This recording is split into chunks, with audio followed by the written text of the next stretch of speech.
Bien. Bonjour Madame Thiebaud. Bonjour. Dans le cadre de la Biennale 2021, qui est un petit peu particulière cette année, compte tenu du contexte, donc nous recevons Madame Élise Thiebaud, journaliste et écrivaine.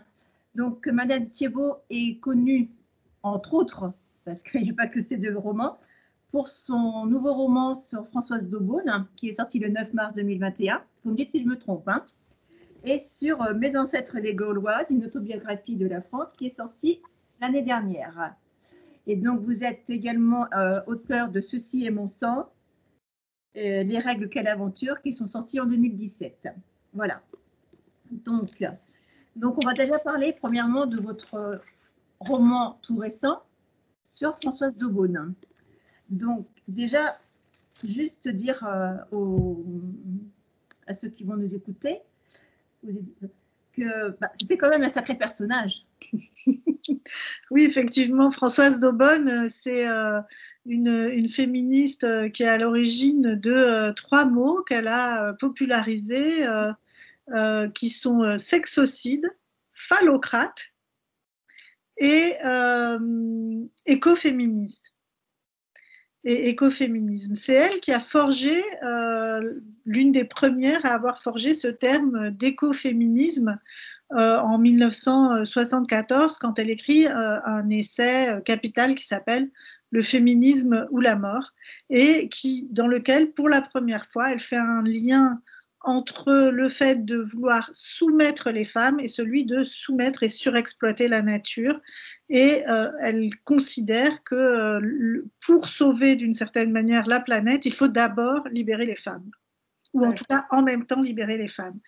Voilà, donc mais ça n'est pas qu'un aspect de sa pensée extraordinaire, puisqu'elle est née en 1920, morte en 2005, qu'elle a été résistante, une romancière prolifique. Elle a publié une centaine de livres, biographies, essais, toute sa vie. Ensuite, elle va devenir communiste comme tout le monde au lendemain de la Deuxième Guerre mondiale, après avoir été résistante. Ensuite, elle va se lancer assez vite dans la pensée féministe après avoir rencontré Simone de Beauvoir en 1949. Puis, elle rejoint la lutte anticolonialiste auprès des réseaux français du FLN. Puis, elle fait mai 68, elle est déjà grand-mère.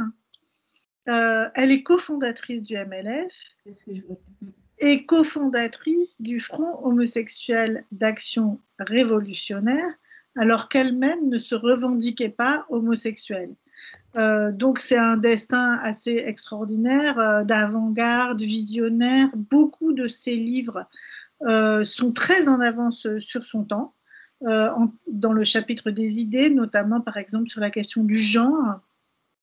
Elle est très précocement sensible à l'idée des assignations qui font les femmes et les hommes, notamment dans un roman qu'elle fait paraître en 1962 qui s'appelle déjà, c'est un titre évocateur, « Je voulais être une femme », qui met à distance cette question, on n'est pas femme, ce qu'avait déjà dit Simone de Beauvoir, on ne naît pas femme, on le devient.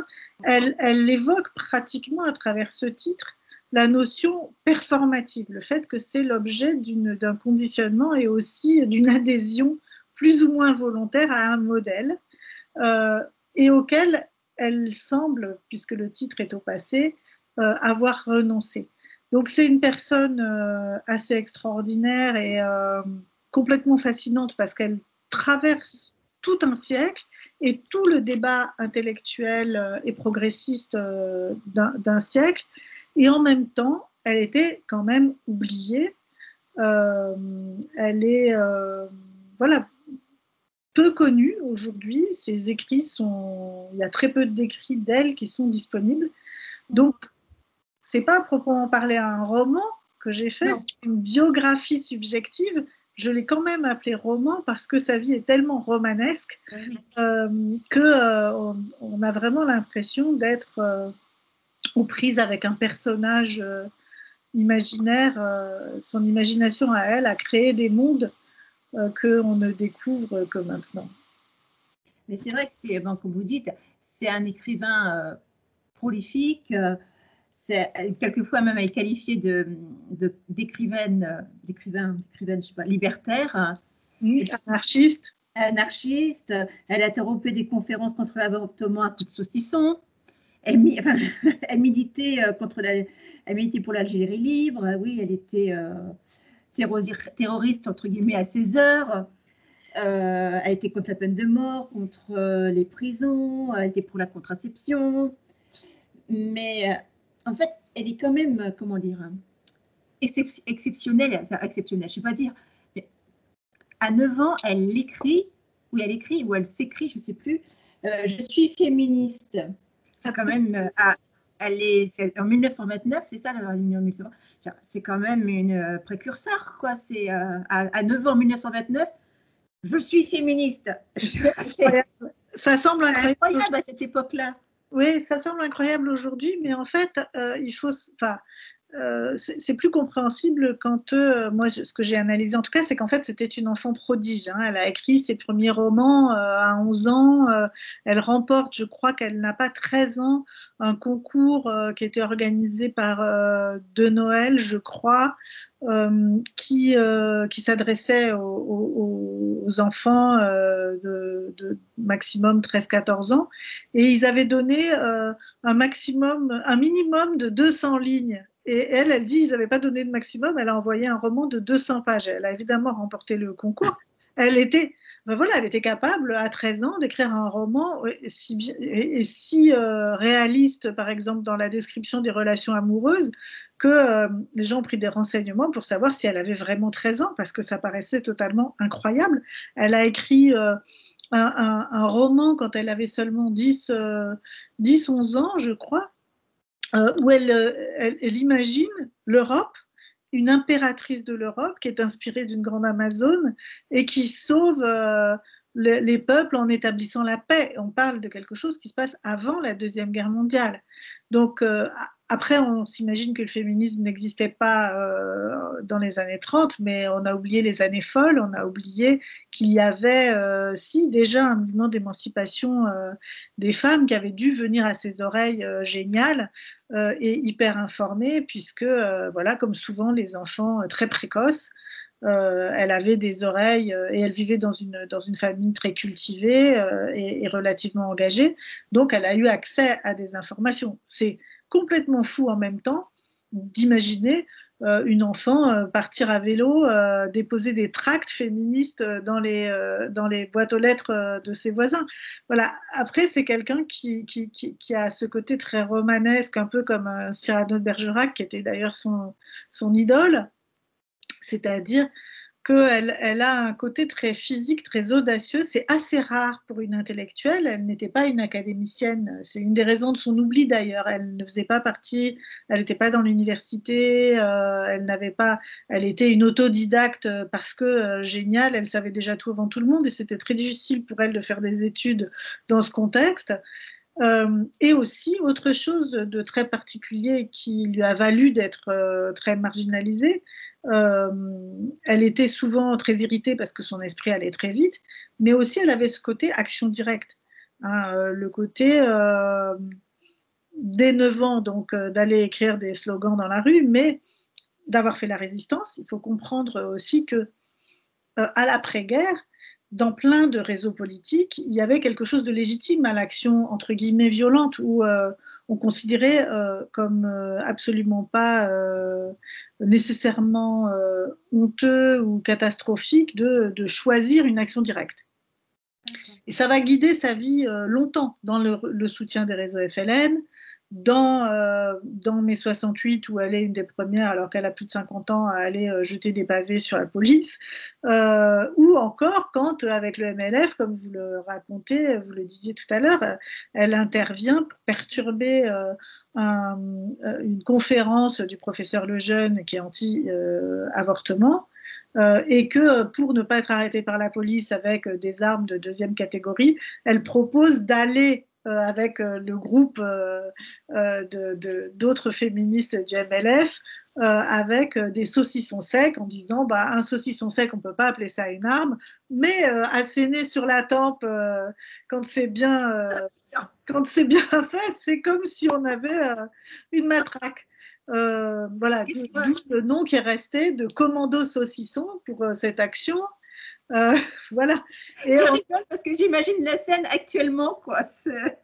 Oui, on n'a pas idée. Après, elle est allée, ça va beaucoup plus loin. Quand il y a les luttes antinucléaires, on est pendant la période où se développent partout les centrales nucléaires en France, où il y a une opposition quand même relativement importante, mais à laquelle l'État ne prête pas la moindre attention ou la moindre considération.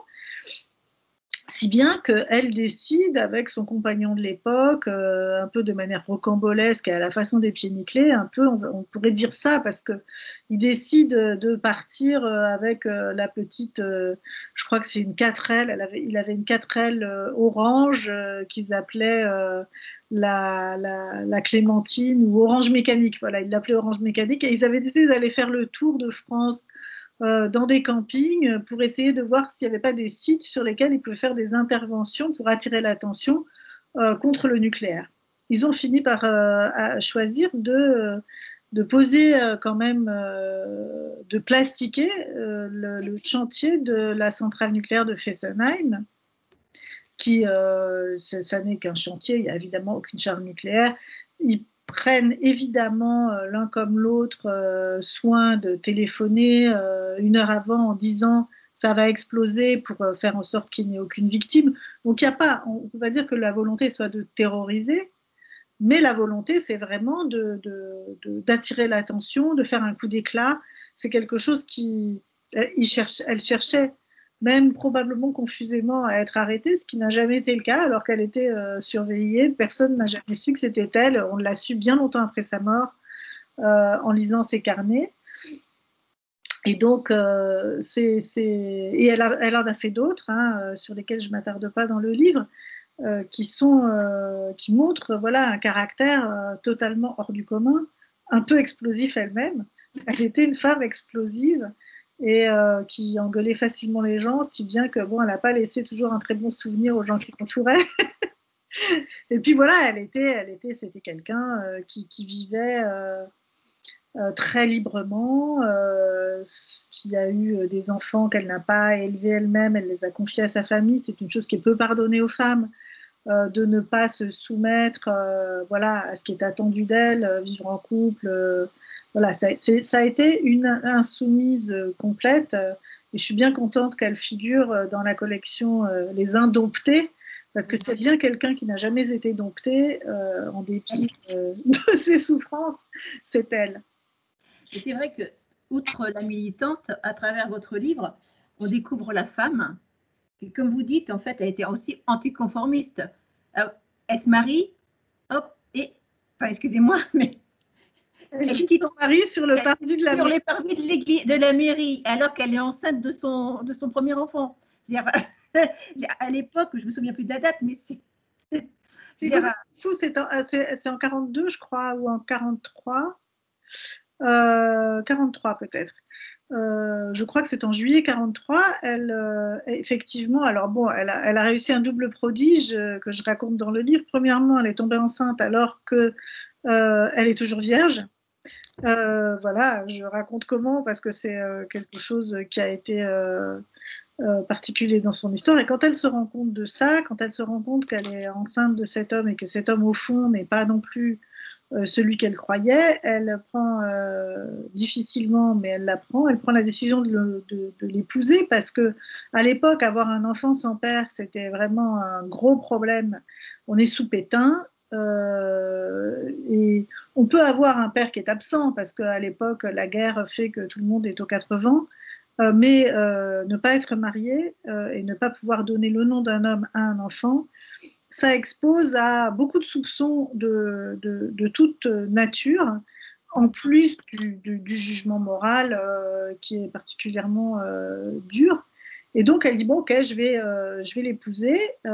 Et sur le parvis, elle voulait même lui donner une claque en sortant, tellement elle lui en voulait. Mais elle ne fait pas ça. Elle va boire un verre avec lui. Et puis, il lui dit, bon, bah, alors où est-ce qu'on va habiter? Elle lui dit, bah, tu vas habiter chez toi et moi chez moi. Et maintenant, c'est terminé entre nous. Il est sûrement médusé. Et la deuxième fois qu'elle se marie, c'est des années plus tard. Elle a déjà presque 60 ans. Et c'est un homme avec qui elle correspond, qui est en prison, et avec qui elle a une correspondance autour de la question des femmes, à qui elle fait lire, je crois, Le féminisme ou la mort, déjà à l'époque, et qu'elle pense innocent. Et pour encore une fois attirer l'attention sur lui, pour dénoncer la condition dans les prisons, puisqu'elle est quelqu'un qui est opposé voilà, au régime carcéral, elle l'épouse alors qu'elle ne va jamais vivre avec lui, qu'elle ne l'a jamais embrassé, qu'elle n'est pas amoureuse. C'est son deuxième mari. Voilà, on peut dire que c'est une vie vraiment hors des sentiers battus. Et par la suite, elle n'a, enfin pas par la suite, mais à partir de grosso modo les années 70, alors qu'elle a, à partir de ses 50 ans, c'est quelqu'un qui a beaucoup remis en cause dans le patriarcat comme système. Elle est une des premières à dire, il n'y a pas que le capitalisme. Derrière le capitalisme, comme derrière le socialisme, il y a la structure patriarcale. Et c'est elle qui construit le monde où nous nous trouvons aujourd'hui. Et elle est une des rares à le dire à l'époque, à le dénoncer aussi clairement. Et puis, derrière cette question-là, elle est aussi une des premières à analyser que ce qui fait tenir tout ça, c'est ce qu'elle appelle l'hétéronormativité et les violences sexuelles. Elle en a parfaitement conscience. C'est quelque chose qui, aujourd'hui, on va dire, est quasiment dans le milieu féministe une banalité, vraiment, de dire ça. À l'époque où elle le dit, tout le monde la regarde comme si elle était dingue. Hein. Vraiment. Et donc, elle dit, personnellement, j'ai cessé d'avoir des relations amoureuses avec des hommes hétérosexuels à partir de 50 ans. Je n'ai eu que des hommes, que des relations amoureuses avec des hommes bisexuels. Parce que ce sont les seuls qui me respectent dans mon intégrité de personne. D'accord. On va revenir un petit peu. Mais donc, juste, moi, je me suis posé la question, c'est pourquoi est-ce qu'elle a pris un tel engagement? Qu'est-ce qui l'a amené à ces engagements, à cette vocation, quoi, de défendre, j'allais dire, la femme et l'orphelin. Mais voilà, est-ce que, elle embrasse plein de causes, mais pourquoi est-ce qu'il y a une cause ou il n'y a peut-être pas du tout de cause? Il y a un déclencheur qui l'ont amené à prendre toutes ces, à faire front avec tous ces engagements. Je me suis posé la question. Alors, il y a une origine en dehors de son intelligence hors du commun, c'est-à-dire une capacité de comprendre et d'analyser les rapports de domination d'une manière probablement inédite et particulièrement perçante. Elle dit à plusieurs reprises que l'origine de son engagement, et en particulier de son engagement féministe, c'est sa mère, sa propre mère, Rosita, qui était une mathématicienne extrêmement talentueuse, qui a dû se battre pour être acceptée sur les bancs de l'université parce que les hommes, comme pour beaucoup, on parle d'une période qui est le début du XXe siècle, refusaient que des femmes soient admises dans leur rang. Et elle était élève de Marie Curie. Et par la suite, quand elle a rencontré le père de Françoise Daubonne, elle a renoncé à toutes ses ambitions scientifiques pour élever 4 enfants. Ce qu'elle a détesté. Elle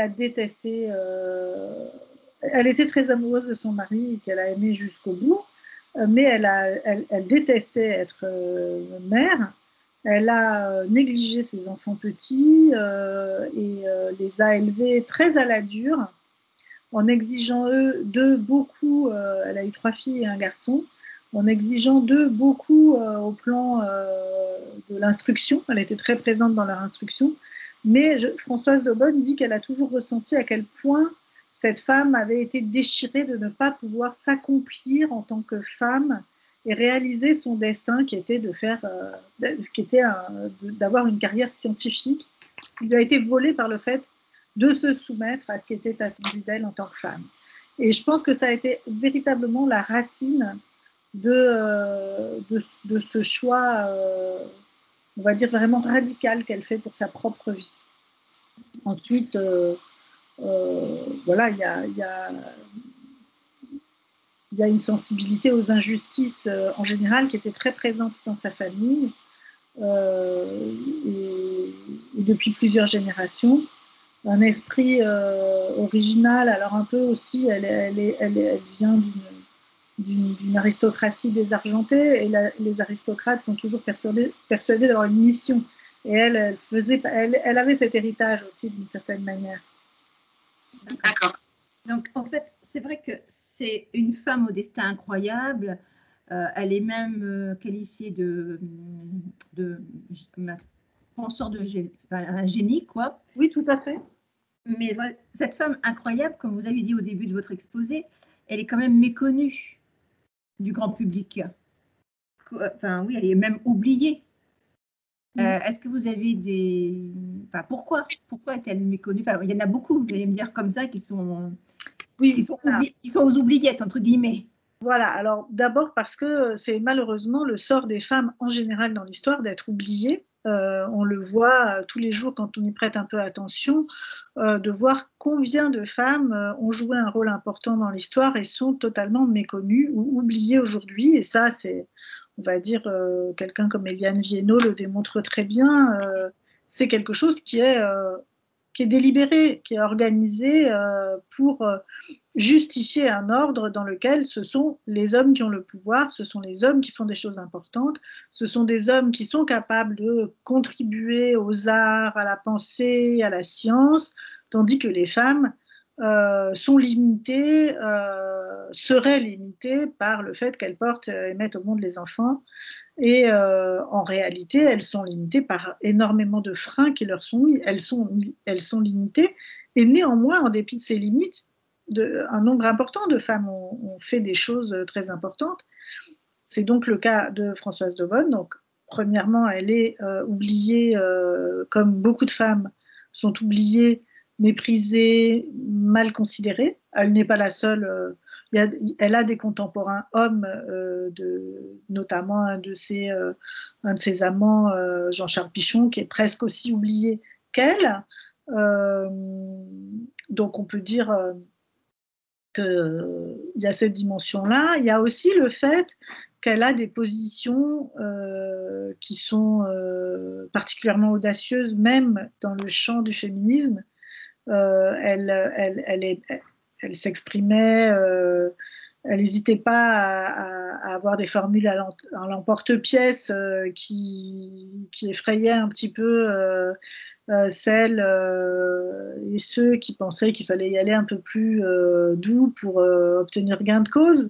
Bon, elle disait on n'a jamais rien obtenu en demandant poliment. Donc, et quand elle disait, par exemple, les homosexuels n'ont pas vocation à s'intégrer à la société, mais à la désintégrer, on voyait bien qu'elle était dans elle veut tout changer, elle veut changer le monde dans son ensemble. Et il y a beaucoup de gens qui s'accommodent ou qui sont plutôt pas prêts à renoncer au fragile équilibre qu'ils et elles se sont constitués dans cette vie. Et elle brise tout. Donc, alors ça serait la deuxième raison, c'est entre guillemets sa radicalité et son caractère d'avant-garde. C'est-à-dire qu'elle a des idées bien avant les autres et qu'elles ne sont pas comprises sur le moment et parfois aussi elle les exprime avec peut-être trop de vigueur ou trop de rapidité, si bien que les gens ne comprennent pas vraiment. C'est vraiment. Et puis, la troisième raison, c'est que, comme je le disais tout à l'heure, elle n'appartient pas à des cercles académiques, elle n'appartient pas à l'université, elle n'a pas été en couple. Beaucoup de féministes ont été connues pour leur couple, en fait. Enfin, à commencer par Simone de Beauvoir et Sartre. Elle n'est pas validée par un homme, elle ne le sera jamais. Et or, c'est quelque chose dont même les féministes peuvent avoir besoin à certains moments, ou être validées par un collectif, ou d'être validées par un homme, ou d'être validées par l'académie. Il y a besoin d'une validation supplémentaire et elle s'est affranchie de toutes ces formes-là de validation. Voilà. Okay. Alors, une question peut-être bête, excusez-moi, peut-être naïve, mais est-ce qu'elle a connu du succès pendant son vivant? Alors oui, elle a connu un certain succès. Par exemple, elle a fait un best-seller dès 1947 avec un livre qui s'appelle Comme un vol de Gerfaut, qui est publié par les éditions Julliard et qui est vendu à plusieurs dizaines de milliers d'exemplaires, qui remporte le prix des lecteurs, qui est un grand roman d'aventure. Elle a commencé par une biographie, la biographie du peintre Watteau. Elle a fait beaucoup de biographies qui ont eu beaucoup de succès. Elle a fait une biographie extraordinaire de la reine Christine, qui s'appelle je m'appelle Christine, je crois. Elle a fait une biographie de Germaine de Staël qui reste dans les annales. Elle a beaucoup écrit sur Rimbaud et sur Verlaine et Rimbaud. Elle a écrit sur Isabelle Eberhardt, biographie qui a été adaptée au cinéma. Donc, elle a eu beaucoup de succès avec ses biographies, avec certains de ses romans d'aventure. Puis, elle s'est détournée de ses romans d'aventure pour faire des romans plus dans le registre de l'autofiction, qui ont un peu moins bien marché parce que là, elle y était dans ce livre, ce roman, par exemple, que je citais tout à l'heure, Je voulais être une femme, et celui d'après qui s'appelle Jusqu'à la gauche. Elle a une façon de s'exprimer qui est d'une crudité ou d'une radicalité ou d'un côté, entre guillemets, pour dire bordélique, qui m'a fait penser à un moment donné à Virginie Despentes, dans le côté vraiment brut de décoffrage d'une certaine manière, avec énormément de talent aussi, comme Despentes, mais surtout une posture qui est sans compromis, on va dire, par rapport notamment aux hommes. D'accord. Voilà. Donc, elle a connu le succès, puis elle était lectrice dans plusieurs maisons d'édition. Donc, elle faisait un peu la pluie et le beau temps aussi dans l'édition. C'est elle qui allait pousser certains auteurs ou autrices. Et puis, sinon, elle a aussi eu quelques-uns de ses essais qui ont eu beaucoup de succès. Puis, mais bon, sur la somme des livres qu'elle a écrits, dont beaucoup sont des livres de commande, des polars, des livres pour enfants. Elle a écrit pour la Bibliothèque verte. Elle a écrit des romans soi-disant érotiques. Voilà, c'était la plupart sont d'une qualité à la hauteur de ce qu'elle y mettait. Je crois qu'elle avait envie d'écrire de la littérature populaire aussi pour faire passer ses idées. Ça lui semblait un bon moyen de faire passer ses idées, mais elle est passée un peu d'un style à l'autre et aujourd'hui on ne peut pas, par exemple, on a du mal à reconnaître son style parce qu'elle est passée par, elle a exploré les choses d'une manière tous azimuts, quoi. D'accord. Bien. Donc, donc, je rappelle quand même votre livre, donc L'Amazone verte, le roman ou la biographie de Françoise d'Aubonne. Donc, c'est vraiment un roman, honnêtement, vous écrivez un portrait hors du commun, passionnant et sans tabou, et c'est vraiment quelqu'un, moi, je ne la connaissais pas, j'avoue ma méconnaissance. Donc, j'ai lu, j'ai regardé sur Internet pour voir, mais c'est vraiment quelqu'un, je dis, mais qui mérite d'être reconnu par le grand public, si je puis dire. Donc voilà. J'espère que certains de ces livres ont été réédités. Il faut vraiment les lire, Le féminisme ou la mort. Oui. Il va y avoir, normalement, avant la fin de l'année, Le complexe de Diane, qui est son premier essai féministe, qui va reparaître chez Julliard. D'accord. Donc, on fait un tout petit aparté sur le précédent roman. Donc, Mes ancêtres les Gaulois, une autobiographie de la France. Donc là, je vous avoue que je l'avais lu pour la précédente biennale, qui n'a pas eu lieu aussi. Donc, j'ai moins de souvenirs à celui-ci. Donc là, je vais vous laisser peut-être le présenter un petit peu, parce que là, vraiment, j'ai moins de souvenirs. Désolée. Non, non, il n'y a pas de problème. Alors, Mes ancêtres les Gauloises, c'est pas un roman non plus, mais quand même, c'est en tout cas un récit très personnel dans lequel j'ai essayé de comprendre comment mon histoire personnelle et celle de ma famille, de mes ancêtres, rencontraient l'histoire de France. Voilà, c'est-à-dire comment une histoire intime rencontre une histoire collective. Et je voulais le faire à un moment où il y avait beaucoup de questionnements identitaires sur qu'est-ce qu'est un vrai ou une vraie Française, ou des gens, enfin voilà. Il y avait des débats qui demeurent sur,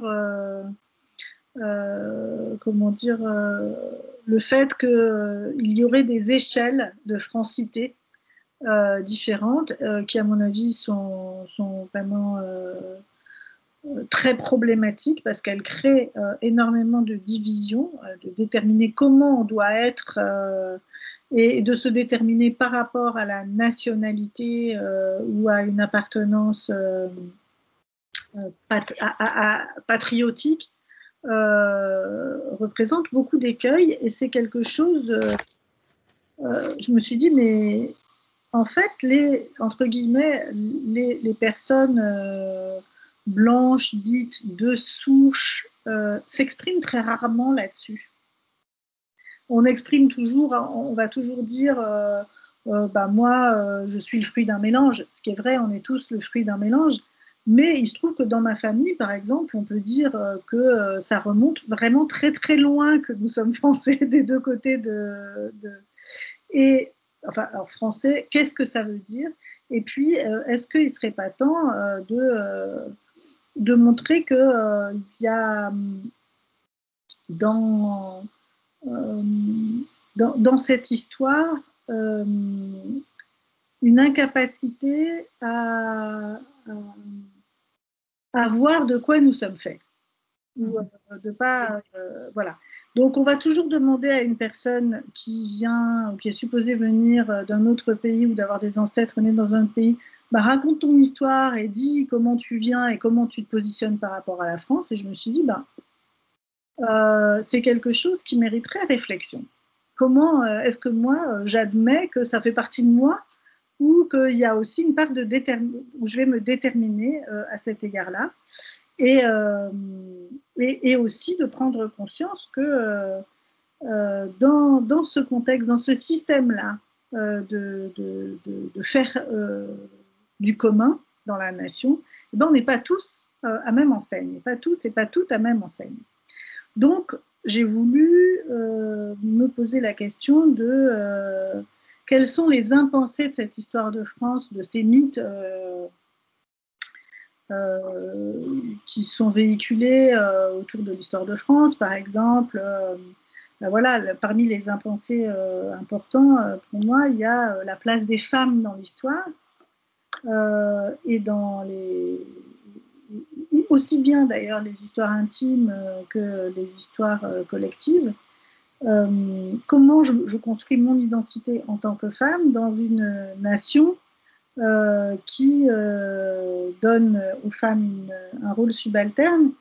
Et pire encore, d'une certaine manière, quand je l'ai découvert, qui les instrumentalise en prétendant, par exemple, que l'universalisme a toujours défendu les femmes, alors que quand on va à la racine de la Révolution française, on se rend compte que eh bien, les femmes, en fait, elles ont été délibérément écartées, et même très violemment écartées. et du suffrage universel et de la possibilité même de participer à la Révolution. Elles ont été très vite renvoyées dans leur foyer. Bon, il y a évidemment parmi les autres impensés tout ce qui relève des guerres, hein, la patrie, la nation, ce sont des guerres. Ces guerres, elles ont traversé les histoires de nos familles, les guerres les plus récentes évidemment, la Deuxième Guerre mondiale, la Première Guerre mondiale, et puis aussi la guerre coloniale, la guerre d'Algérie. Moi, je suis née en 1962. La génération de mon père, c'est elle qui est partie faire la guerre en Algérie. Et ce sont des choses... et puis, évidemment, tout l'héritage, en grosso modo, l'héritage colonial et esclavagiste de la France, comment il a traversé les histoires de nos familles, qu'est-ce qu'on en fait? Parce qu'en fait, dans toutes les histoires, d'où qu'on vienne, on a à la fois été souvent victime de violences, de rapports de domination, etc. Mais on est aussi, et ça fait partie des traumas qui se véhiculent dans les familles, on a aussi infligé des violences. On a aussi exercé des dominations sur d'autres. Et je trouve que réfléchir à ça et de réfléchir à la manière dont ça s'est transmis dans les familles, c'était très intéressant. Alors, pour faire ça, j'ai appliqué une méthode très personnelle d'autobiographie, qui est celle des 3 G.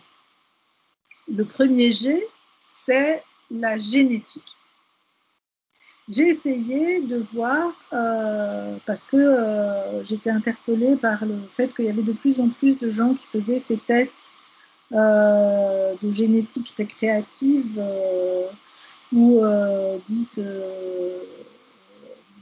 d'ancestralité pour découvrir quelles étaient leurs origines. Donc j'ai fait ce test et du coup j'ai essayé d'interroger comment, après des années où vraiment parler de race, de génétique, c'était considéré comme totalement impossible et problématique à juste titre, c'est-à-dire renvoyer quelqu'un à son héritage génétique, ça renvoie quand même directement à toutes les constructions racistes qui ont abouti à la Deuxième Guerre mondiale, à l'extermination. Voilà. Donc, et je me dis, tiens, c'est quand même incroyable qu'on revienne avec la génétique en disant, youpla boum, c'est l'éloge de la diversité et tout. Qu'est-ce qu'on fait de ça? Quelles en sont, pour le coup, les racines? Qu'est-ce qu'on en apprend? Et alors, bon, ça a été un voyage assez étonnant et vertigineux pour moi parce que je me suis rendu compte à la fois que les évolutions de la génétique des populations nous en apprennent beaucoup sur l'histoire de l'espèce humaine. Et j'ai appris des choses surprenantes, pas tellement sur moi parce que ça n'avait pas grand intérêt de savoir si mon ancêtre femme la plus lointaine qu'on puisse retrouver vivait en Syrie, comme le révélait l'analyse de mon ADN. En même temps, ça avait une certaine ironie. C'était en plein moment où il y avait tous ces réfugiés syriens qui venaient en France. Et moi, évidemment, je me disais quel vertige de me dire qu'il y a peut-être 20 000 ans, une de mes ancêtres a aussi fait ce chemin qui a abouti à ce que je sois ici dans ce pays.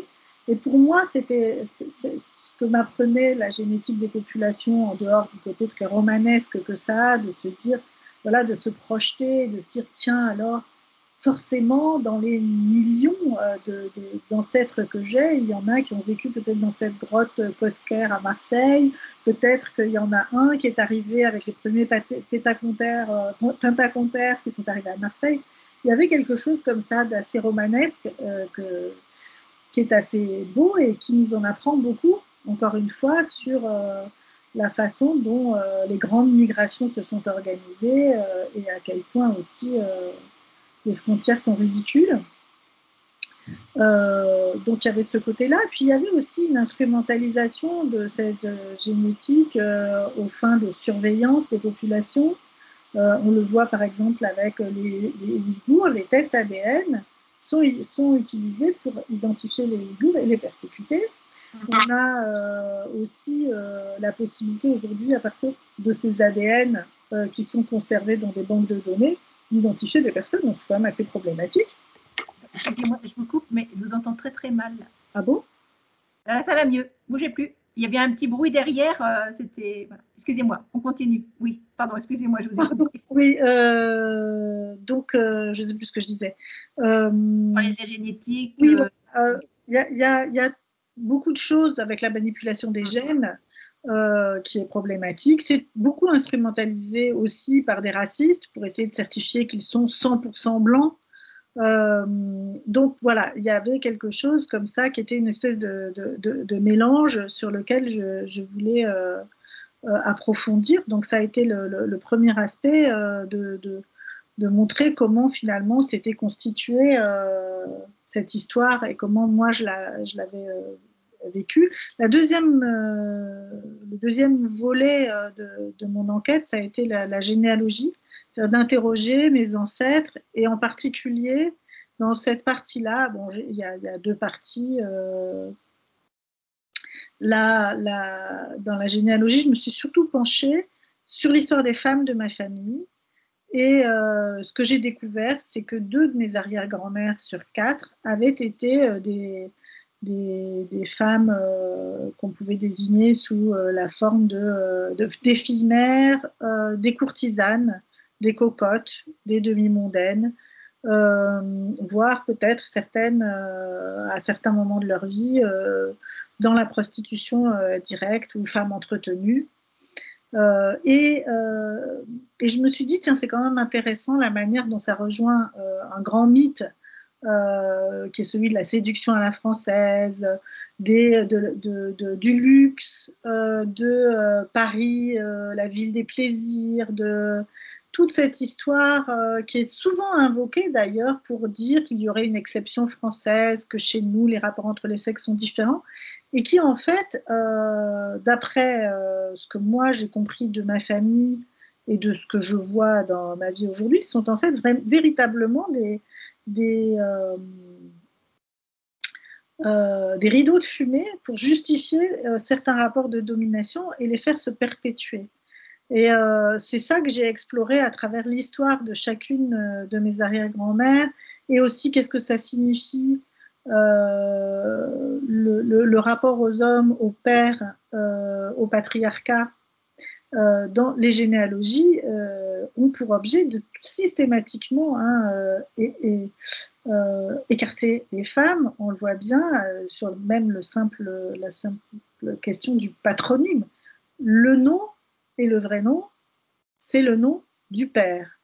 Et c'est quand même quelque chose qui a tendance à invisibiliser véritablement, à écraser et à perpétuer un système de domination qui a des effets tangibles et qui révèle aussi une grande hypocrisie, ce que je raconte avec la façon dont, parce qu'il se trouve que ces femmes légères, ces cocottes, on les appelait aussi des Amazones, elles ont été très nombreuses parmi les révolutionnaires, très nombreuses parmi les communardes, et il y a aussi un état d'esprit auquel j'ai voulu rendre justice, qui était présent dans ma famille, de femmes qui revendiquaient une certaine forme de liberté. C'est-à-dire que ce n'était pas seulement quelque chose qu'elles avaient subi d'être... c'était aussi une liberté qu'elles avaient su exercer et qu'elles avaient su me transmettre et qui me constituait, mais qui fait que quand on me dit quelque chose comme oui, les femmes en France sont libres, la preuve, elles vont seins nus et non pas voilées dans La liberté guidant le peuple de Delacroix. Je me souviens juste que le modèle de Delacroix pour ce tableau, eh bien, c'est Théroigne de Méricourt, qui a été fessée en place publique et jetée dans un asile d'aliénés, à qui on a refusé totalement tout ce qu'elle demandait en tant que révolutionnaire pendant la Révolution. Donc, de retrouver toute cette histoire-là, ça m'a paru vraiment intéressant et de voir comment ça résonnait avec moi aujourd'hui. Et puis, le troisième G, qui est la continuation de généalogie vers la géographie, j'ai commencé à interroger davantage ce qui, dans l'histoire de ma famille, relève du territoire. Dans une nation, c'est un territoire avec des frontières, avec des ancrages dans la terre qui sont beaucoup revendiqués par les patriotes, les gens d'extrême droite, ce rapport-là. Et donc, j'ai plutôt interrogé comment ça se passait sur deux lieux un peu symptomatiques de ma famille, le sud et l'est, et avec le rapport aux guerres, donc à la guerre d'Algérie, et mon père au moment de la guerre d'Algérie. Et une partie de ma famille qui a été prise là-dedans, donc je raconte cette histoire-là. Et puis, les grands moments de la colonisation en Birmanie par un de mes arrière-grands-oncles qui était prêtre en Birmanie et qui faisait partie des missions étrangères. Et comment tout ça, effectivement, rencontre l'histoire de France d'une manière que j'ai trouvée tout à fait incroyable. Parmi les choses incroyables que j'ai découvertes, il y a très probablement, du côté de ma mère, où c'était une famille de marins au bord de la mer, il y avait très probablement un de mes ancêtres qui a été embarqué sur un navire qui pratiquait la traite triangulaire et la déportation des Noirs pour les Antilles. Ce qui m'a permis d'exhumer quelque chose qui est peu connu, c'est le fait qu'il y a eu cette traite à Marseille et dans les ports attenants, quelque chose qui est peu raconté, peu transmis, et à mon avis qu'il était vraiment, qui serait vraiment important de réintégrer dans nos récits intimes, parce que ces traumas contribuent à faire, comme je le disais tout à l'heure, à entretenir des mythes sur une France et des expériences qui en réalité n'ont jamais existé, ne visent qu'à nous diviser, ou à entretenir des rapports de domination. Voilà. D'accord, bien. On ne va pas faire un débat, on ne va pas rentrer dans le débat, parce que moi j'ai noté des choses, vous avez parlé de race, de normes, de blanches dites de personnes blanches dites de souche, 100%. Enfin, moi j'ai appris dans mes études qu'il n'y avait pas de race. Là, les races, et je le pense tout autant que vous. Quand je parle de race, oui, non, mais... dans le livre, je ne parle pas de race, je le mets entre guillemets, et quand d'autres abordent ce mot-là, je pense comme vous qu'il n'y a pas de race, il y a une espèce humaine, et une et indivisible. Je parle de rapport entre guillemets à la race en tant que catégorie sociale, c'est-à-dire en tant que produit d'une racialisation, de considérer qu'il y a des catégories d'individus en raison de leur couleur de peau, de leurs origines, etc., qui sont traités socialement de façon différenciée, ou qui ont été soumises à une certaine forme de domination. Tandis que, par exemple, la norme, entre guillemets, blanche, au sens large, est considérée, que le fait d'avoir la peau blanche est considéré comme la norme et le modèle de référence. Voilà. C'est la racialisation, c'est comment on construit l'un et l'autre. Absolument pas.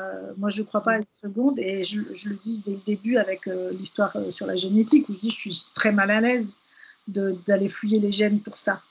Bah oui. Parce que pour ça, on ne va pas rentrer dans un débat, parce qu'on pourrait refaire un débat autour de tout ça, quoi. Parce que quand on regarde l'histoire, notamment, on sait très bien que les souveraines, les rois de France, on ne sait pas, moi je ne suis pas fait ma généalogie, mais imagine, les rois de France se mariaient avec des étrangères la plupart du temps. Donc, je veux dire, bon, on ne peut pas refaire le débat, parce que c'est vrai que qui peut dire qu'on est à 100% français, voilà. Bref. Mais c'est ce que je raconte à un moment donné dans le livre, quand j'explique que la reine d'Angleterre, des généalogistes ont déterminé qu'elle pouvait être une descendante de Mohammed le prophète, par exemple, en vertu de raisonnements qui peuvent sembler rocambolesques, mais qui ont été validés par certains généalogistes, puisque finalement nous descendons tous et toutes de très peu d'individus. En vérité, on est toutes et tous apparenté à très peu de personnes. Enfin, on est apparenté à énormément de personnes, mais plus on remonte, et moins il y a de personnes au départ.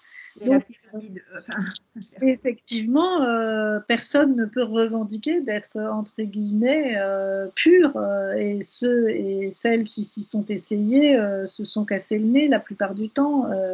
On a même, je pense, des études qui semblent démontrer que Hitler était d'origine berbère, ce qui lui fera un point commun avec Éric Zemmour. Enfin bon, des choses comme ça un peu qui sont grotesques en vérité, parce que ça montre à quel point tout ça est en réalité anecdotique. Ce sont des projections, comme quand moi on me disait bah, vous êtes à 40% italienne, et que je me dis ah, c'est pour ça que j'aime la pizza. Ça n'a aucun sens en vérité.